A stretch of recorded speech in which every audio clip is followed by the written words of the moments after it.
আপনার মাথায় আমেরিকা? আপনার নিজের অনেস্টলি বলেন, ইসরায়েলকে বোম দিয়েছে কারা? অস্ত্র দিয়েছে কারা? জনবল দিয়েছে কারা? ধর্ষণের লাইসেন্স দিয়েছে কারা? জেরুজালেমকে স্বীকৃতি দিয়েছে কারা? কারা অটোম্যানদেরকে ডিফিটের সময় ইসরায়েলে বসেছিল?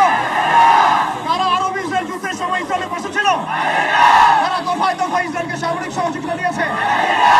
এর পাশাপাশি কারা পেট্রোলের চুক্তির মধ্য দিয়ে ইসরায়েলকে আজকে শক্তিশালী করেছে? অতএব এই সাপের মাথায় আঘাত করতে হবে। আমরা বলছি, আমরা পদচারণা করলে ইসরায়েল ফেসে যাবে, কিন্তু আল্লাহর কসম আমরা এখন পর্যন্ত বাংলায় এতটা শক্তিশালী হতে পারি নাই যে আপনি এখন আমেরিকা কনসুলেটের সামনে গিয়ে বিক্ষোভ করবেন। আমাদেরকে বলা হচ্ছে আমেরিকা বিরুদ্ধে কথা বলবেন না, পরে আপনি ইসরায়েল বিরুদ্ধে কথা বলছেন, কালিমার পতাকাকে সরাই দিচ্ছেন, আবার আপনি নাকি আমেরিকার দাসত্ব করছেন, তার সাথে বন্ধুত্ব করছেন। এই ধনীটা দিয়ে, এই মুনাফিক আচরণ দিয়ে বাইতুল মুকাদ্দাস জয় করা হবে।